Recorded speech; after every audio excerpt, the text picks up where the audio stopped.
Di balik riuhnya persiapan hewan kurban di berbagai penjuru kota, ada satu pesan mendalam dari Sang Pencipta di awal bulan Zulhijjah yang justru seringkali kita abaikan. Menurut ajaran agama Islam, 10 hari pertama bulan ini adalah hari-hari yang sangat dicintai oleh Tuhan, syarat dengan keutamaan spiritual. Namun, seringkali fokus kita hanya terpaku pada perayaan fisik dan persiapan menyembelih hewan, hingga kita lupa untuk mendengarkan panggilan cinta dari atas sana yang memanggil hati kita untuk kembali dengan kepasrahan total. Berdasarkan riwayat suci, ibadah kurban tidak bisa dilepaskan dari kisah agung pendahulu kita. Beliau diuji dengan sebuah ujian yang mungkin tidak sanggup dipikul oleh manusia biasa, yaitu perintah untuk mengorbankan putra tercintanya. Ujian ini bukanlah tentang kekejaman, melainkan tentang sejauh mana kesetiaan dan cinta seorang hamba kepada penciptanya. Apakah cinta kepada dunia dan keluarga mampu mengalahkan ketaatan mutlak?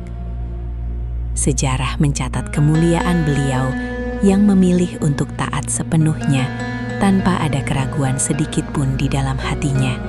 Dalam konteks kehidupan modern saat ini, kita tentu tidak diminta untuk mengorbankan nyawa keluarga kita. Namun, pertanyaannya adalah siapakah atau apakah hal yang paling berharga dalam hidup kita hari ini?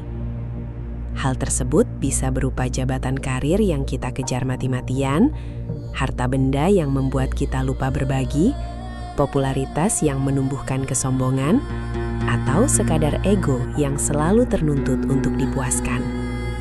Seringkali, kita terlalu memeluk erat kecintaan duniawi kita, hingga kita melupakan siapa pemberi karunia tersebut yang sebenarnya.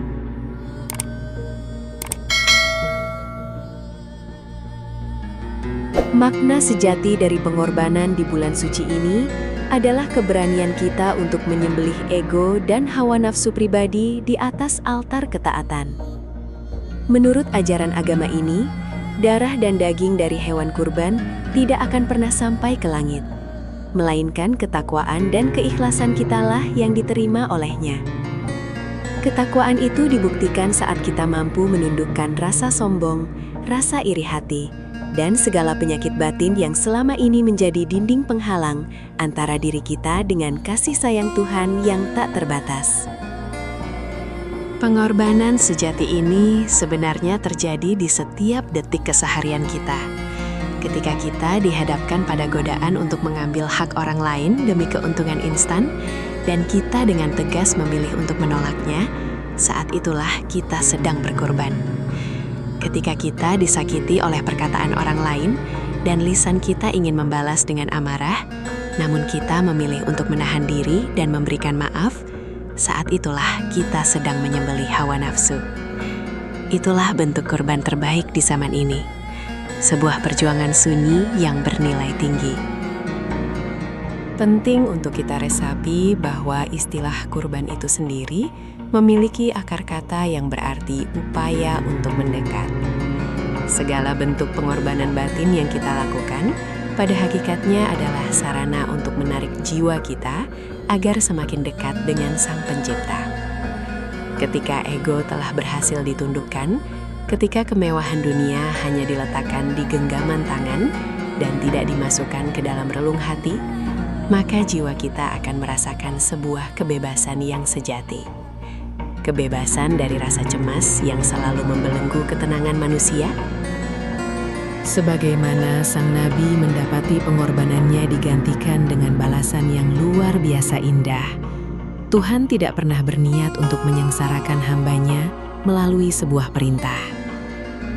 Berdasarkan kitab suci, setiap kali kita melepaskan sesuatu semata-mata karena ketaatan, maka hal tersebut pasti akan digantikan dengan sesuatu yang jauh lebih baik, lebih mulia, dan lebih membawa berkah bagi jiwa kita.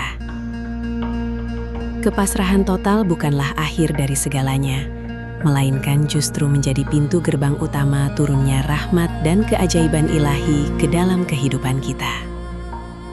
Mari kita jadikan awal Zulhijjah ini sebagai momentum kebangkitan spiritual yang nyata.